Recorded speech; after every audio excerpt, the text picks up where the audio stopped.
Hey everyone, welcome back to Corporate Decoder, the place where we try to make sense of the financial jungle. Sometimes even the jungle calls us back. Today we are diving into a report from the H.P.S Corporate Lending Fund, and it's all about a big financial move they've made to shuffle around their debt. Think of it as a company saying, we need to borrow money differently to get better terms. They've called this a refinancing, and it involved a whopping $849 million.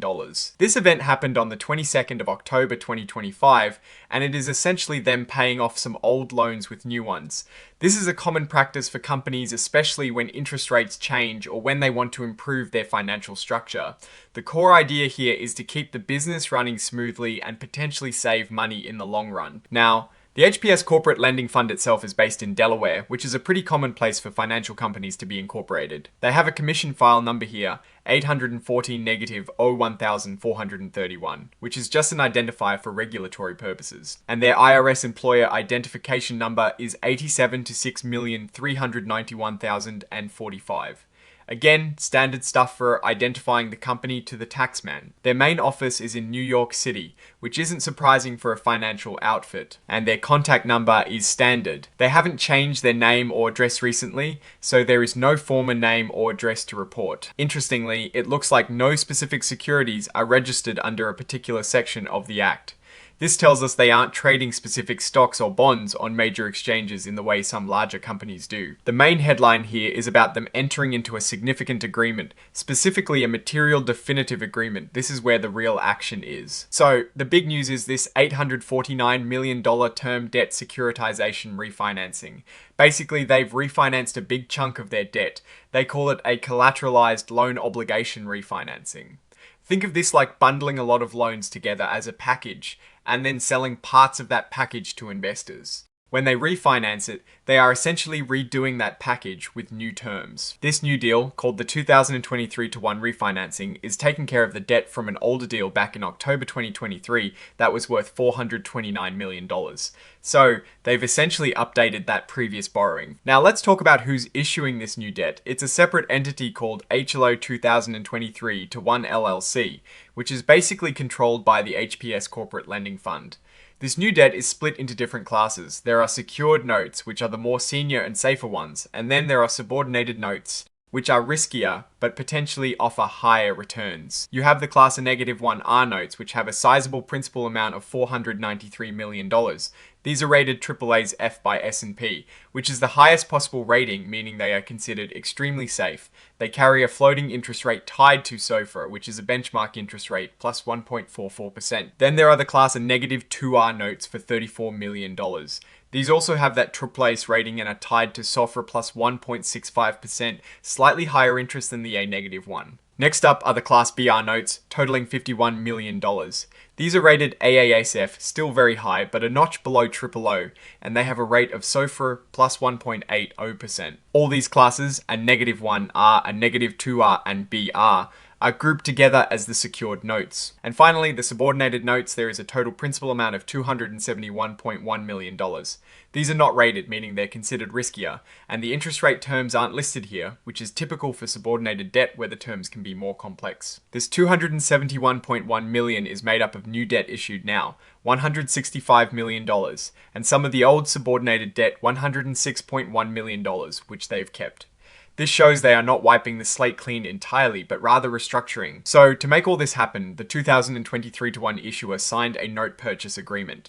This is like the contract of sale for these notes. Bofa Securities Inc. is acting as the initial purchaser, meaning they are the ones buying these notes from the issuer to then sell them to other investors. An interesting detail here is that a subsidiary called LendClo 2023-1 Investments, LLC, also owned by the fund, kept all the subordinated notes. This means the parent company or its affiliates are holding onto the riskiest part of this debt. This can be a strategy to maintain control, or to ensure that the riskiest piece is held by someone aligned with the overall strategy. What backs all this debt? It is a diversified pool of loans to middle market companies. The H.P.S Corporate Lending Fund acts as the collateral manager, meaning they are in charge of managing these loans to make sure payments are collected and the portfolio stays healthy. Now, here is a crucial point. The collateral manager, which is essentially the fund itself, has agreed to skip all management fees as long as it is in this role. This is a big deal. It means no management fees will be taken out of the income generated by the loans. At least for now, this is often done to make a deal more attractive to investors. This debt is set to mature on the 22nd of October 2038. That's a long-term commitment, about 13 years from now. But to raise a catch, the debt can be paid back early or redeemed starting from the 22nd of October 2027. This can happen if a majority of the subordinated note holders agree, along with the collateral manager and the fund itself in its various roles as retention holder and sponsor. This gives them flexibility to pay off the debt early if it makes financial sense, perhaps if interest rates fall or if they have surplus cash. The fund, its depositor subsidiary, and the issuing entity also signed a sale and contribution agreement. This is the legal paperwork that transfers ownership of the loans from the fund to the issuing entity.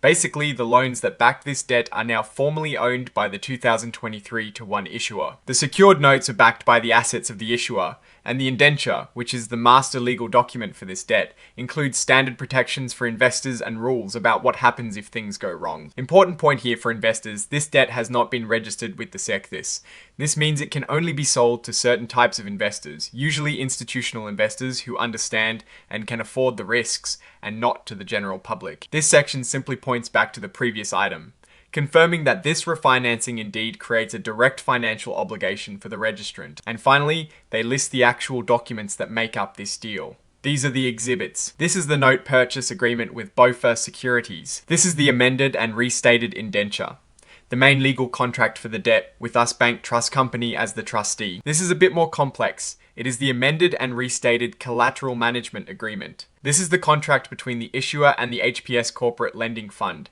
defining the fund's role in managing the collateral, the loans that back this debt. And this is the sale and contribution agreement formalizing the transfer of the loans. And finally, a file for interactive data. Now let's look at this whole deal from a broader perspective.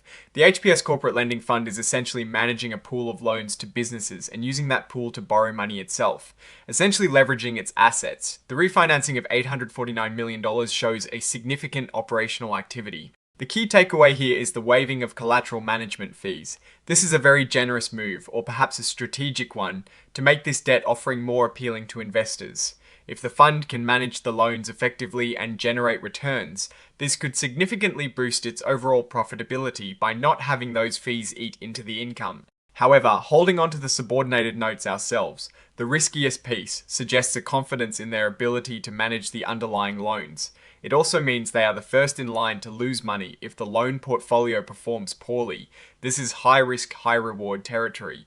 The long maturity date of 2038 means they are locking in terms for a substantial period, which can be good if rates rise in the future, but could be a disadvantage if rates fall significantly. The flexibility to redeem early after 2027 provides a crucial exit strategy if market conditions change or if they can secure even better financing terms. All in all, this refinancing seems like a well-executed maneuver to optimize their borrowing costs and structure.